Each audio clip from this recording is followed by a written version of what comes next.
Beria, Church Training Solution.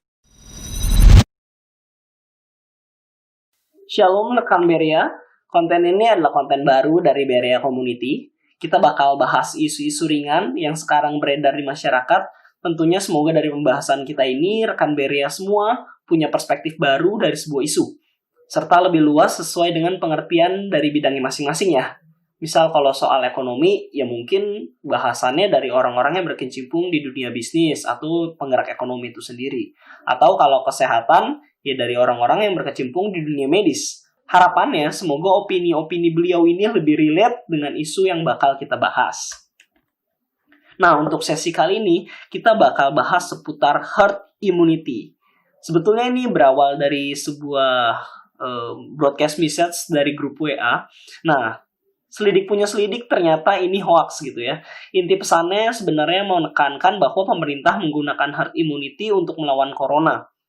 Tapi sekalipun hoax, kita merasa ini perbincangan yang cukup menarik. Karena kalau kita orang awam baca pesan hoax di WA itu, kita yakin mungkin kemungkinan besarnya bakal panik setelah membaca message itu. Karena memang isi pesannya memang menunjukkan demikian.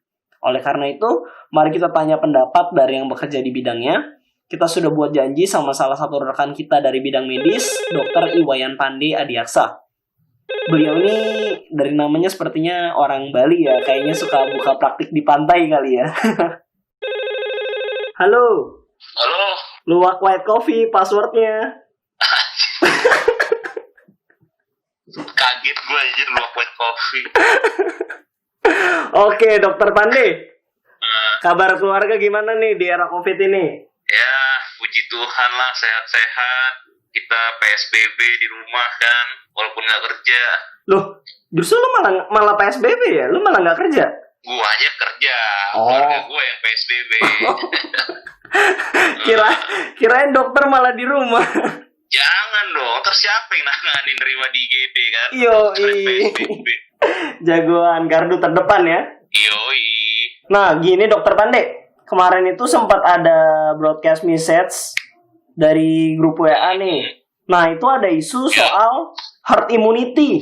Udah pernah dapat belum broadcast message-nya? Lihat dapat. Oh, udah pernah dapat ya? Dapat betul. Menurut Pak Dokter gimana nih soal herd immunity ini dalam ilmu kedokteran? Sebenarnya tuh beneran ada nggak sih yang namanya metode herd immunity? Oke.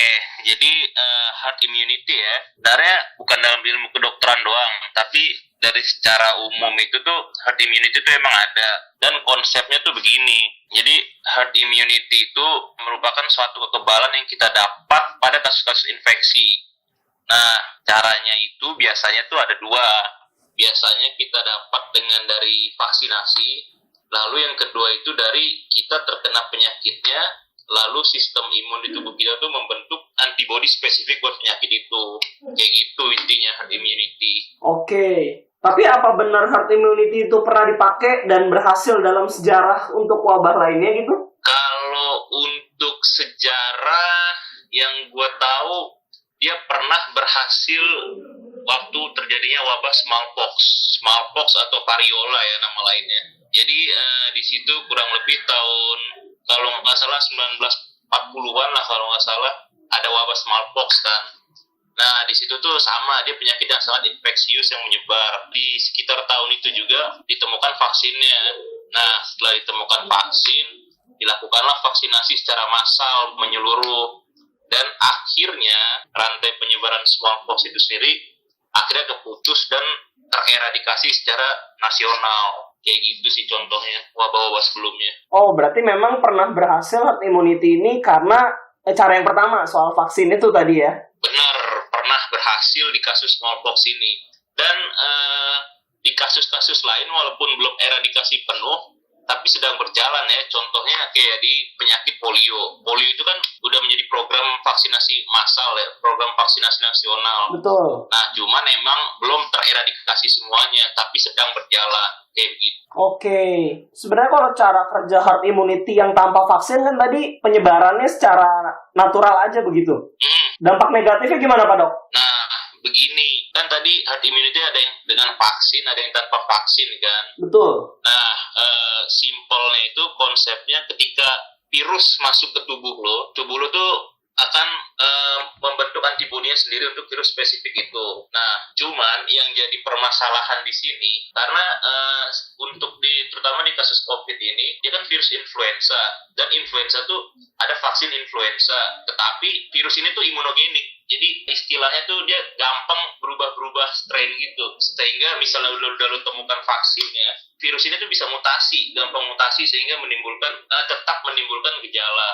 Dan juga masalah lainnya untuk herd immunity non vaksin itu nggak semua orang punya kekebalan tubuh yang sama. Jadi ada yang kekebalan tubuhnya bagus, ada orang-orang dengan kekebalan tubuh yang kurang, ada yang biasa kita sebut di bahasa medisnya itu imunodefisiensi. Nah, makanya ketika orang yang dengan kekebalan tubuh baik kayak kita gini nih, kayak masih umur produktif, masih muda, sehat, kemungkinan tuh gejala yang timbul tuh bakal mild sampai sedang lah gejala-gejala timbul.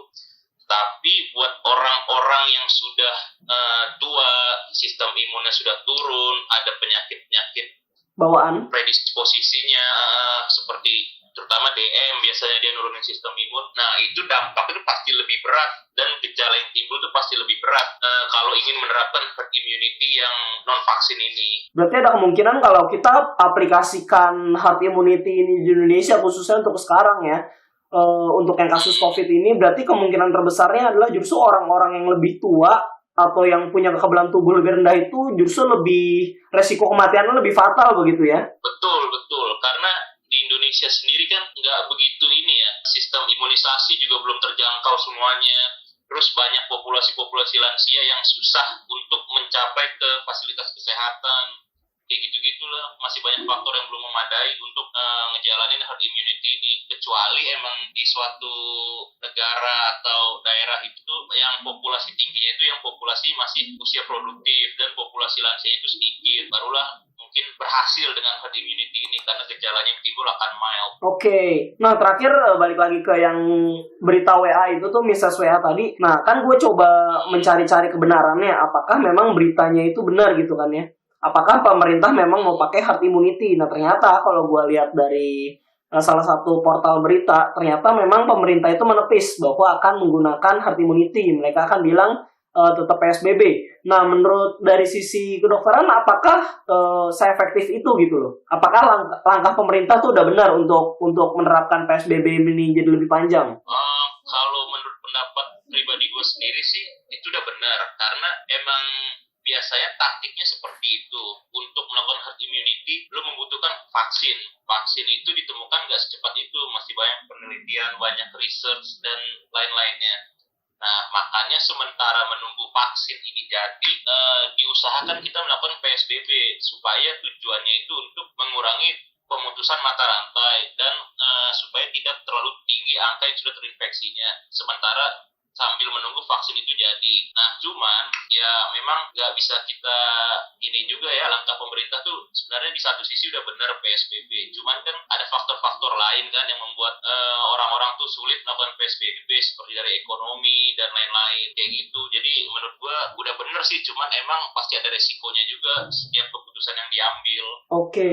Nah, dari sisi Pak Dokter Pandey sendiri nih, ada pesan sedikit nggak sebagai penutup khususnya buat kita orang-orang awam? Karena kan benar-benar PSBB ini bikin kita masing-masing rasa bosannya itu gimana gitu ya kalau nggak keluar rumah gitu kan. Ada pesan nggak, Pak? Betul sih. Ya, pesannya sih ya kalau yang bisa bener-bener bisa nggak perlu keluar rumah ya tetap aja di rumah lah, karena sebenarnya kasihan kalau misalnya kita nih yang masih sehat-sehat gini tetap keluar rumah, tetap berkontak dengan orang-orang, tetap bersosialisasi. Yang paling dikasihanin itu takutnya kita sebenarnya terinfeksi, kita jadi karier, tapi kita nggak tahu, sementara kita nanti membawa infeksi itu ke keluarga kita, misalnya ke orang tua, ke kakek nenek, atau ke saudara-saudara kita di rumah. Kayak gitu sih yang ditakutin. Jadi ya kita mohon banget lah, selagi kalau bisa banget, kalau emang nggak kepepet banget, nggak harus banget gitu, ya tetap aja lah di rumah, lakukan kegiatan-kegiatan secara online atau gimana, dari kegiatan yang tidak bersosialisasi lah pokoknya dengan orang banyak kayak gitu. Kalaupun harus keluar tuh ya pakai APD lah, masker,